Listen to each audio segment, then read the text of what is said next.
Meus irmãos, nós daremos hoje continuidade ao texto que começamos a ver na última semana, em 2 Timóteo, capítulo 2. Naquela oportunidade, nós vimos os 2 primeiros versículos e hoje, o Senhor permitindo, veremos os últimos 5 versículos, do versículo 3 ao versículo 7, do capítulo 2 da segunda carta a Timóteo. Apenas como uma breve introdução e relembrando aquilo que vimos na semana passada, vimos que Timóteo estava sofrendo ataques e situações da igreja de Éfeso, que o estavam desencorajando, desanimando, e talvez ele estivesse começando a tentar lidar com essas situações com base no seu entendimento, na sua força, na sua capacidade humana. E assim, automaticamente desconsiderando a atuação da graça de Deus. O resultado, então, é o seu questionamento em relação à coragem para continuar aquele ministério, o seu desânimo contra adversidades que se comunicavam cada vez maiores em relação ao seu ministério. Paulo, no capítulo 1, fala em reavivar o dom de Deus que havia em Timóteo. Ele teme Timóteo, seus adversários, os falsos mestres e os opositores ao seu ministério. Vocês devem se lembrar também que, por 3 vezes, Paulo fala em 1 Timóteo sobre vergonha.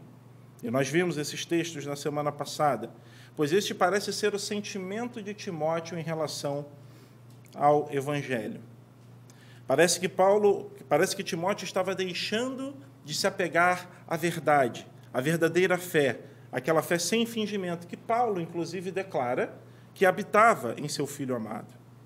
E aí, no início do capítulo 2, Paulo, então, diz a Timóteo, logo no versículo 1, fortifique-se na graça que há em Cristo Jesus. Ou, como vimos na semana passada, coloque-se na posição de ser fortificado pela graça que há em Cristo Jesus. É nessa esfera de atuação que Timóteo estava e Paulo faz questão de lembrá-los.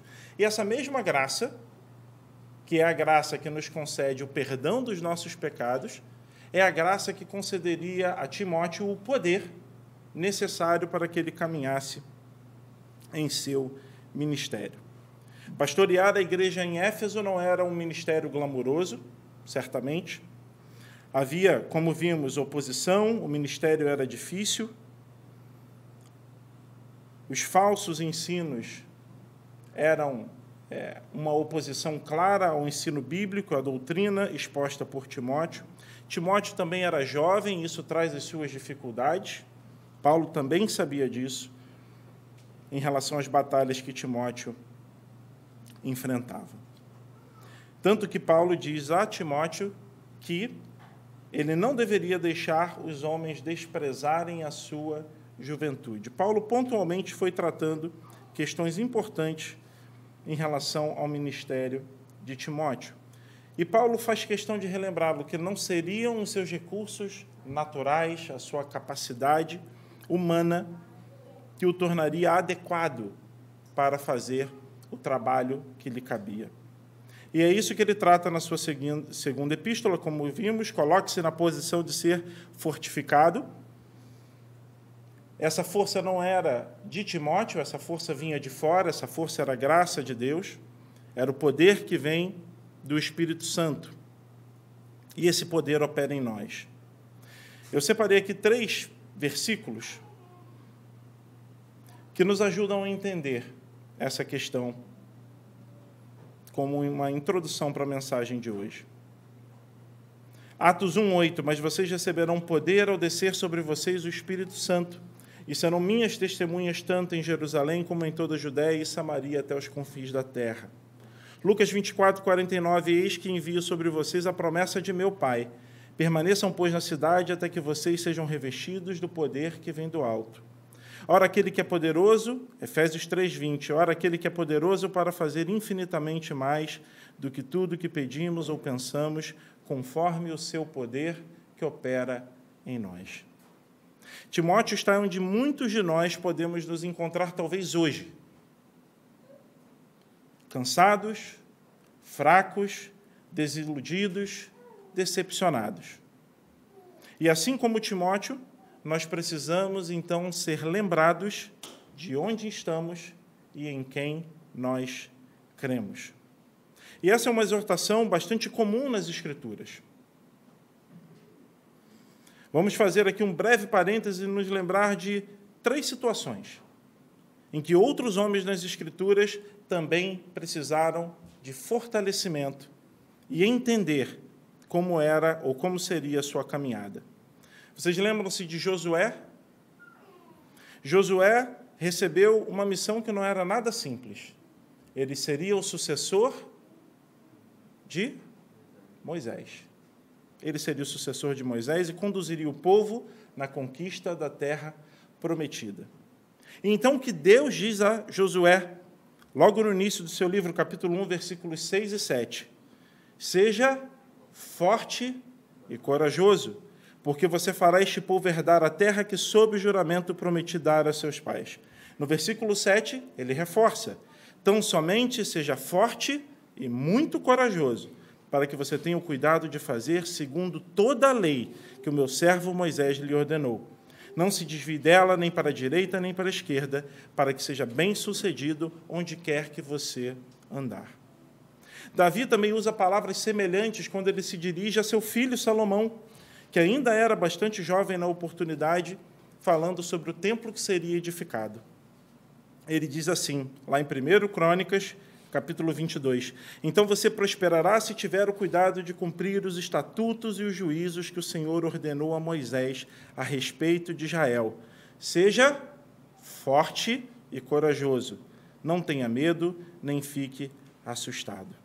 E o próprio apóstolo Paulo, quando fala aos irmãos em Corinto, na primeira carta ele diz: fiquem alertas, permaneçam firmes, mostrem coragem e sejam fortes. Então, essa palavra de Paulo a Timóteo é uma palavra que muitas vezes era necessária, e há registro, tanto no Antigo Testamento quanto no Novo Testamento. E a lembrança de que essa fortaleza não era uma mera força de vontade, mas é uma disposição de coração a partir de Deus. Então, Timóteo ele é lembrado que ele é um elo vivo na cadeia que deveria guardar e transmitir a verdade. Foi aqui que terminamos na semana passada. O bastão agora estava nas mãos de Timóteo e Paulo faz questão de lembrá-lo disso. E assim como Timóteo era um elo nessa cadeia viva de transmissão da verdade, nós também somos hoje responsáveis, em algum grau, em alguma medida, pela transmissão da verdade do Evangelho. Leamos, então, 2 Timóteo, capítulo 2, versículos 3 a 7. Participe dos meus sofrimentos como bom soldado de Cristo Jesus. Nenhum soldado em serviço se envolve com os negócios desta vida, porque o seu objetivo é agradar aquele que o recrutou. Igualmente, o atleta não é coroado se não competir segundo as regras. O lavrador que trabalha deve ser o primeiro a participar dos frutos. E ele termina: pense bem no que acabo de dizer, porque o Senhor dará a você compreensão em todas as coisas. Então, Paulo, logo após a introdução do capítulo 2, ele lembra a Timóteo que há dificuldades nesta tarefa, que transmitir a verdade do Evangelho não seria uma tarefa simples em seu ministério, assim como não é uma tarefa simples para nós hoje. E Paulo faz, então, uso de 3 figuras, 3 imagens, que eram bem conhecidas de Timóteo e do seu contexto àquela época, para ele falar sobre essas dificuldades e ele exortar Timóteo a permanecer na verdade, e 3 promessas relacionadas a cada uma dessas imagens, que estão diretamente relacionadas à graça de Deus. A primeira figura que Paulo apresenta é a figura do soldado. E a associação mais lógica que talvez a gente faça em relação a um soldado é a participação em uma guerra, em uma batalha. Nós estamos em guerra e nós precisamos ser lembrados disso constantemente. A nossa guerra não é contra o físico, contra a carne, mas contra principados e potestades no mundo espiritual. Nós lutamos contra os nossos inimigos, o diabo, o pecado e o mundo. Nós não fomos chamados para a reserva, mas sim para a linha de frente da batalha. O versículo 4, Paulo fala: nenhum soldado em serviço. O soldado em serviço, ele precisa estar constantemente alerta. E Paulo utiliza a analogia em relação a guerras e a soldados em outras cartas, como, por exemplo, em Efésios 6, em que ele fala sobre a armadura do cristão, e em 2 Coríntios 10, quando ele declara que nós estamos em guerra. Nós somos bons soldados e estamos em guerra. Nós somos soldados nobres não por uma nobreza que vem de nós mesmos, mas somos nobres pela causa em que nos envolvemos. Nós temos sido alertados há algum tempo do púlpito de nossa igreja que nós não somos espectadores. Nós não viemos e não estamos aqui a passeio. Nós não devemos entrar domingo após domingo e sair da igreja da mesma forma que chegamos, achando que assim cumprimos a nossa obrigação enquanto cristão. O alerta é que há um trabalho duro, um trabalho que exige esforço, um trabalho que exige que estejamos alertas. Talvez a realidade de uma guerra esteja longe do nosso imaginário, porque não faça parte do nosso contexto. O Brasil não entra em guerra, então talvez a imagem que vem é a imagem que nós vemos nos jornais em relação a batalhas fora do nosso território. Mas é importante que nós lembremos que vivemos em um país em que mais e mais se torna hostil à causa do Evangelho. Nós não estamos ainda sendo constantemente agredidos pelo sistema, como irmãos em outros países são. Nós ainda não temos que dar a nossa vida para defender a fé, como muitos dos nossos irmãos em muitos países têm que fazê-lo. Então, nós corremos o risco de nos colocar em uma posição de relaxamento e de achar que não estamos em serviço, e essa é uma posição perigosa. De considerarmos que as ameaças, sim, elas existem, mas elas estão bem distantes de nós.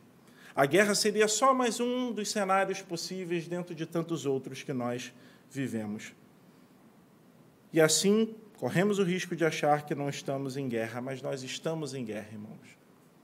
Uma guerra que acontece todos os dias, pelas nossas mentes, os nossos corações e as nossas almas. Essa é a realidade. E ser um soldado envolve diversos compromissos. O primeiro que Paulo fala é: participe dos meus sofrimentos. Talvez a gente aqui tenha um ataque bem direto à teologia da prosperidade, né? E o alerta de Paulo é: haverá sofrimentos. Nós devemos esperar os sofrimentos. A palavra nos alerta com relação a isso.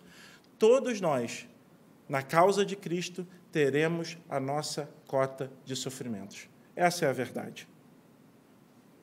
Você terá, meu irmão, ferimentos e dores, porque você é um soldado.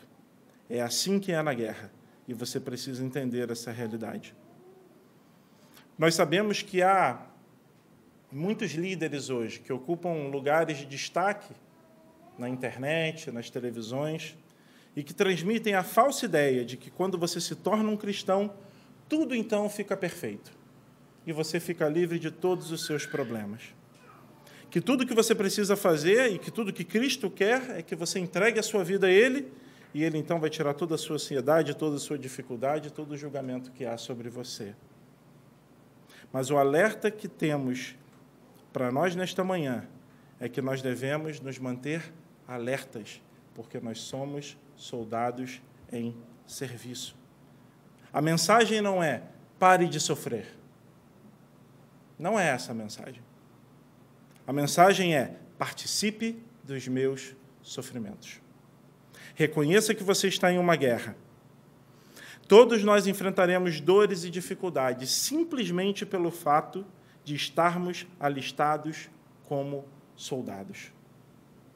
E é interessante percebermos que nessa batalha em que nós nos envolvemos, todos nós estamos na linha de frente.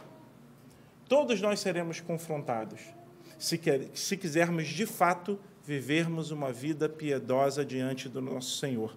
Todos nós seremos expostos, todos nós poderemos ser feridos. Espere tempos difíceis. O que Paulo está dizendo a Timóteo é: espere por tempos difíceis. A dificuldade que você enfrenta no seu ministério, a dificuldade que você tem em transmitir a verdade, em guardar a verdade, é a realidade que você deve esperar. Não desanime por isso. O soldado está empenhado em assumir sua cota justa de sofrimento, que o serviço ativo na linha de frente vai trazer. Vai trazer. O versículo seguinte, ele fala: nenhum soldado em serviço se envolve em negócios desta vida, porque o seu objetivo é agradar aquele que o recrutou. Então, aqui Paulo alerta de que nós não somos reservistas, nós estamos em serviço. A qualquer tempo, nós podemos ser chamados a dar razão da nossa fé. A qualquer tempo poderemos ser expostos a situações, dentro da nossa casa, dentro da nossa família, muitas vezes, a dizer por que cremos no que cremos. Reconheça que você está em uma guerra. E Paulo traz um outro alerta a Timóteo. Nenhum soldado se envolve em negócios desta vida. Repare que Paulo não fala sobre aquilo que é necessariamente mal, pecaminoso, mas de todas aquelas coisas que envolvem a nossa existência neste mundo. Não se envolve em negócios desta vida. Não sei se vocês lembram, mas Jesus, lá no final do capítulo 9 de Lucas, do Evangelho de Lucas, acontecem algumas situações que ilustram essa questão de se envolver em negócios desta vida. Chega um e diz a Jesus que vai segui-lo. E Jesus então responde para ele assim: as raposas têm as suas tocas e as aves do céu têm os seus ninhos, mas o Filho do Homem não tem onde reclinar a cabeça. Você vai me seguir? Ok, essa é a realidade. Esse é o contexto no qual estamos inseridos. A outro Jesus fala: siga-me. Mas a resposta é: deixe-me primeiro sepultar meu pai. Ou seja, deixa eu primeiro cuidar da minha herança. Jesus responde: deixe que os mortos sepultem os seus mortos. Você, porém, vai e anuncie o reino de Deus. Por último, chega outro e diz querer seguir a Jesus, mas que queria se despedir, então, daqueles da sua casa. E de pronto Jesus responde: ninguém põe a mão no arado e olha para trás. Ninguém que põe a mão no arado e olha para trás é apto para o reino de Deus. É possível que Jesus fosse acusado de radicalismo, de fanatismo, mas o que ele está deixando claro é que não devemos estar embaraçados, enredados pelas trivialidades da nossa vida neste mundo e perder a visão da eternidade, perder a visão de onde para nós estamos caminhando. O nosso coração, assim como o coração do soldado, não pode estar nestas coisas. Nós não podemos ser distraídos e permanecer distraídos com essas coisas. E somos lembrados também de qual é o nosso objetivo enquanto soldados. O final do versículo 4, Paulo fala a Timóteo que o objetivo era agradar aquele que o recrutou. Esse é o objetivo do soldado. O soldado faz o que faz para agradar ao comandante em chefe. Foi o comandante que o alistou, foi o comandante que o recrutou. Em Atos 20, Paulo diz que ele havia servido ao Senhor com toda humildade. E ele continua: porém, em nada considero a vida preciosa para mim mesmo, desde que eu complete a minha carreira e o ministério que recebi do Senhor Jesus para testemunhar o evangelho da graça de Deus. Ele sabia o que era ser um soldado. Ele sabia que o seu propósito era agradar ao comandante. E ele transmite isso a Timóteo. E que maravilhoso será um dia ouvirmos do nosso Senhor, servo bom e fiel. Escrevendo aos Gálatas, Paulo apresenta a mesma ideia, Gálatas 1:10. Por acaso eu procuro agora o favor das pessoas ou o favor de Deus? Ou procuro agradar as pessoas? Se ainda estivesse procurando agradar as pessoas, se ainda estivesse embaraçado pelas coisas do mundo, eu não seria servo de Cristo. Paulo fala aos Gálatas. Nós fomos alistados pelo comandante, estamos sempre na linha de frente. Espere sofrimentos, espere ferimentos, espere dores. E somos alertados que não devemos nos embaralhar, nos enredar com as coisas deste mundo e que o nosso objetivo é agradar ao comandante. A exortação aqui é: tenha foco, concentre-se no seu objetivo. E a promessa é de que nós agradaremos ao Senhor. Essa é a imagem do soldado. Vamos ir agora para a figura do atleta. Paulo usa também a figura do atleta. Ele diz, igualmente, o atleta não é coroado se não competir segundo as regras. Você é um mestre que transmite a verdade através de discipulado, vimos essa figura na semana passada. Começamos a ver hoje que você é um soldado e deve entender que está em uma guerra, mas você também é um atleta. Eu me lembro uma vez em que eu estava assistindo uma competição de natação do meu irmão, e nessa competição, eu não sei se ele estava distraído, ou se ele não ouviu corretamente a orientação, mas a orientação, de fato, era ir até o final da piscina e voltar. E eu, minha família, ficamos muito felizes, porque meu irmão, na primeira parte da corrida, foi super bem. Ele só cometeu um terrível engano. Ele achou que era só uma ida e não precisava voltar. E ele chegou lá do outro lado e saiu da água e ficou, eu ganhei, não sei o quê. E a gente gritando, desesperado, volta, você tem que voltar, você tem que voltar. E, óbvio, né, ele estava em primeiro na ida, mas perdeu tanto tempo lá que acabou chegando em terceiro ou quarto, eu nem me lembro. Mas a questão aqui é, ele não se atentou a quais eram as regras da competição ao qual ele estava submetido. E o alerta de Paulo aqui é que nós devemos competir de acordo com as regras. Senão nós não ganharemos o prêmio, nós não seremos coroados. E há alguns pontos que são instrutivos aqui. Primeiro, um atleta ele não é um corredor de final de semana. Ele não é alguém que acorda e fala assim, bacana, hoje eu vou, então, para o estádio, vou ver quem está lá competindo, e vou entrar naquela competição e vou fazer um bom papel. A gente sabe que isso não vai acontecer, os homens da nossa igreja sabem que é uma tragédia quando a gente tem no retiro futebol, porque é a única vez em que jogamos futebol ao longo do ano, em geral. Então, a gente sabe que isso não dá muito certo. O Charles que o diga, inclusive. O atleta ele é um profissional.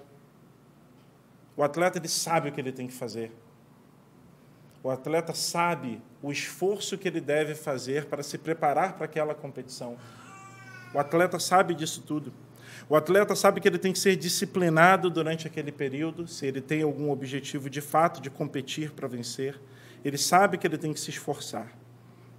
E o que significa que ele deve, então, cumprir as regras? Não é? Na Grécia Antiga, havia 3 requisitos que você precisaria cumprir se você quisesse competir nas Olimpíadas. O primeiro é que você deveria ser um homem livre e um verdadeiro grego. Os irmãos devem saber que a Grécia ela não era um estado único, mas uma série de cidades-estado, e que eram comunidades independentes econômica e politicamente. Então, você deveria pertencer a um desses estados para ser apto, estar apto a competir. A segunda questão é que você não poderia ser um atleta de final de semana. Você deveria treinar durante vários meses a partir do momento em que os Jogos Olímpicos fossem anunciados, em que a data fosse divulgada. E, por último, você deveria prestar um juramento de que competiria de forma honrosa e dentro das regras que haviam sido estabelecidas.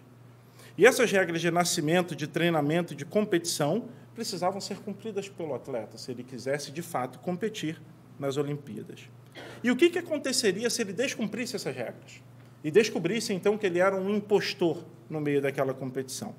Ele teria, então, que pagar uma multa, e essa multa serviria para que uma estátua de Zeus fosse, então, construída, esculpida, e, como homenagem, o nome dele ia na base dessa escultura. E essas esculturas eram colocadas no caminho que os atletas faziam até o estádio para competir, e era motivo de vergonha, porque os atletas sabiam que aqueles que tinham seus nomes nas esculturas eram atletas que haviam trapaceado, eram atletas que não haviam competido de acordo com as regras, atletas que haviam sido desqualificados. E, mais uma vez, Paulo tem essa imagem muito clara em sua mente. Ele diz o seguinte, em 1 Coríntios 9, 27, mas eu esmurro o meu corpo e o reduzo à escravidão, para que, tendo pregado a outros, não venha eu mesmo a ser desqualificado. Paulo sabia que era necessário competir com integridade. Paulo sabia que havia regras e que elas precisariam ser seguidas. E que, competindo, qual era o objetivo dele? Vencer. Ao contrário dos jogos modernos, em que nós temos medalhas de ouro, prata e bronze, nos jogos da Grécia Antiga, o vencedor, apenas o vencedor recebia o prêmio. Não havia prêmio para o segundo e para o terceiro lugar. E o prêmio era uma coroa. Essa coroa podia ser de folhas de oliveira selvagem, como era em Olímpia, ou de pinho, por exemplo, como era em Corinto. Mas olha que interessante. Se aqueles atletas sabiam quais eram as regras que eles deveriam seguir para cumprir os requisitos de participar nas Olimpíadas, e eles o faziam com esforço, com dedicação, imagine você, meu irmão, que também está em uma competição.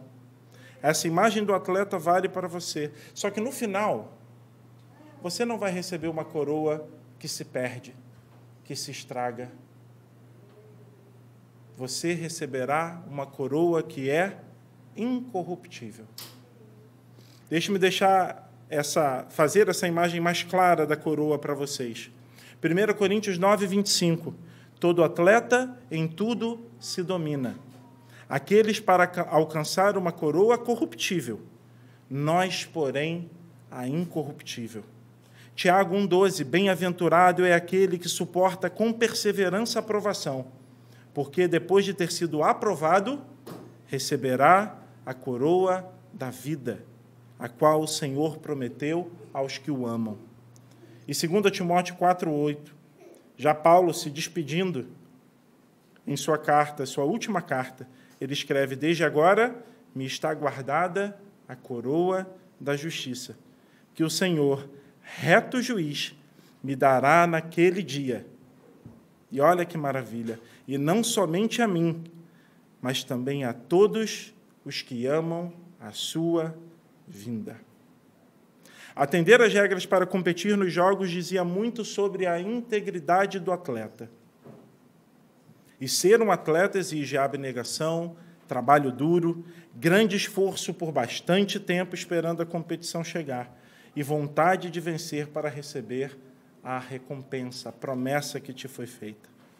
Então, a exortação aqui é, seja íntegro. E a promessa, você receberá a coroa. A última imagem é a imagem do lavrador. Ele diz no versículo 6, o lavrador que trabalha deve ser o primeiro a participar dos frutos. Olha que interessante, ele poderia ter escrito só o seguinte, o lavrador deve ser o primeiro a participar dos frutos. Afinal de contas, a imagem do lavrador como alguém que trabalha a terra, que se esforça e tudo mais, talvez já ficasse clara para a gente. Mas Paulo vai além. Ele escreve, o lavrador que trabalha. Em algumas versões do inglês, eles falam de hard working, né? Trabalho duro, para deixar isso ainda mais claro. A expressão que trabalha aqui é um verbo, copiao. E esse verbo aqui aparece adjetivando a palavra lavrador. E a ideia aqui é que é um trabalho até a exaustão. É você se desgastar naquilo, se cansar, suar, empregar grande esforço. Ele retrata um homem que trabalha até o fim, até o ponto da exaustão, e um dever que é muitas vezes monótono. Vocês já pensaram sobre como é a rotina de um lavrador? Ele ara a terra, ele semeia, ele cuida, ele colhe. Ele luta contra a geada em algumas vezes, em alguns momentos. Ele luta contra a seca em outros. Ele luta contra muita água, ele luta contra pouca água. Ele luta contra pragas, contra ervas daninhas. Ele pacientemente espera, trabalha o tempo da colheita chegar. E muitas vezes ele faz isso sozinho. Muitas vezes ele faz isso sozinho. Nenhuma grande excitação, nenhuma grande emoção, mas uma rotina que ele precisa cumprir todos os dias e que ele sabe que ele precisa cumprir. Paulo está dizendo aqui a Timóteo que ele precisa entender que ele também passará por momentos na sua vida, no seu ministério, que ele deve encarar como um lavrador. Trabalhar duro, um trabalho que muitas vezes não vai ser visto por ninguém. Em um mundo que valoriza a vida cheia de emoções, com muita adrenalina e vivendo, às vezes, pela lei do menor esforço, parece até ofensivo você transmitir essa ideia do lavrador. Eu tive a oportunidade de passar alguns dias, no início desse ano, numa fazenda, e vivenciar a rotina que acontecia ali. E é exatamente isso. É você levantar para cuidar da horta, recolher os ovos que as galinhas colocaram, é você alimentar os porcos, é você limpar o chiqueiro, é você administrar bem a ração, porque senão os animais vão ficar sem a comida, é você recolher as espigas de milho, é você consertar a cerca. Sempre há trabalho a ser feito. E muitas vezes é um trabalho até exaustão, um trabalho que exige esforço, que faz você suar. E aí o que acontece no dia seguinte? Você vai lá e faz tudo de novo. Você continua a sua rotina. Esse lavrador que coloca a mão na massa, que trabalha duro, deve ser o primeiro a receber o fruto. E a exortação aqui é: trabalhe duro. E a promessa? Participe dos frutos. Paulo, então, caminha para a conclusão no versículo 7, onde ele escreve: pense bem no que acabo de dizer. Ou seja, pense bem sobre o que eu acabei de falar, sobre ser fortalecido na graça que há em Cristo Jesus. Pense bem sobre a imagem do soldado, sobre a imagem do atleta, sobre a imagem do lavrador. Porque o Senhor dará a você a compreensão em todas as coisas. Após apresentar as 3 imagens finais, Paulo pede que Timóteo pense sobre elas. E o verbo aqui, ele traz a ideia de considerar, de ruminar aquele ensinamento que você acabou de receber, ponderar aqueles conceitos. Pense bem. É exercitar a sua mente sobre o que você acabou de ouvir. Não é simplesmente ouvir ou ler, muitas vezes, quando a gente está lendo as Escrituras, fecha as Escrituras, ora e acha que, então, está resolvido. Nós fomos chamados a meditar na palavra do Senhor, a considerar a palavra do Senhor, a ponderar a palavra do Senhor. E é isso que Paulo está dizendo aqui a Timóteo. Pense bem nessas coisas, Timóteo. Pense bem nessas coisas. E à medida que você pensa sobre isso, o Senhor lhe dará a resposta. O Senhor lhe dará a compreensão em todas as coisas. 3 breves aplicações para essa mensagem. A primeira é: medite na palavra de Deus. Nós precisamos, enquanto crentes, ponderar naquilo que as Escrituras trazem. Nós vivemos numa era que a quantidade de informação disponível no mundo dobra a cada 2 anos. A cada 2 anos, a quantidade de informação que nós temos, ela é o dobro da que existia apenas 2 anos atrás. Então, nós somos bombardeados o tempo todo por informação e por dados que vão chegando. E a gente, com isso, vai se tornando cada vez mais impaciente. A gente quer tudo rápido. A gente quer tudo para ontem. A gente quer ler e compreender da primeira vez. A gente quer ler e que o Senhor já esteja falando com a gente, para a gente não perder muito tempo, porque a gente tem muitas tarefas a cumprir no nosso dia. Eu não sei se vocês sabem, mas nós nos tornamos muitas vezes impacientes num nível que a gente, às vezes, não está nem consciente. Quando nós estamos tentando acessar um site, por exemplo, e ele demora mais do que alguns milissegundos. Milissegundos é o tempo de você piscar os seus olhos. Nós já achamos que o site está demorando muito para carregar. E a gente já fecha aquela página, porque a gente não pode esperar. A gente vive na era dos milissegundos. E não dá para a gente meditar na palavra do Senhor em milissegundos. Se não cuidarmos, assim será a nossa vida devocional, cada vez mais acelerada. E nós não fomos chamados para uma vida acelerada, irmãos. A exortação que Paulo dá a Timóteo e que é trazida para nós hoje é: pense bem, estude, medite nas Escrituras e que o Senhor nos dará entendimento. A segunda aplicação: saiba que, apesar do seu esforço, você é fortalecido pela graça. Você é fortalecido pela graça. Cada uma dessas promessas que vimos, de agradar ao Senhor, de ser coroado e de participar dos frutos, são promessas diretamente atreladas à graça, que é obtida única e exclusivamente pelo sangue de Cristo derramado na cruz. Não há outra forma, não há outro caminho. Se nós queremos agradar ao Senhor, será pela graça de Deus. Se formos coroados, será pela graça de Deus. E se participarmos dos frutos, será pela graça de Deus. Não há outro caminho. E o último: não seja intimidado pelo sofrimento. Seja em que nível for, não seja intimidado pelo sofrimento. Ser um soldado, um atleta ou um lavrador envolve algum grau de dificuldade. Sofrimento estará envolvido. E nós partimos dessa realidade para vivermos a nossa vida enquanto estivermos aqui nesta terra. E com esta expectativa, não seja intimidado. Continue confiando na graça que te fortalece.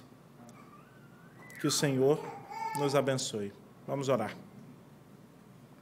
Senhor, ajude-nos a sermos fiéis como soldados, atletas e lavradores, Senhor, que olham além da dor do momento, das dificuldades em transmitir a verdade neste mundo, mas que nós olhemos para o eterno peso da glória, Pai, que olhemos para aquilo que está nos reservado como promessa.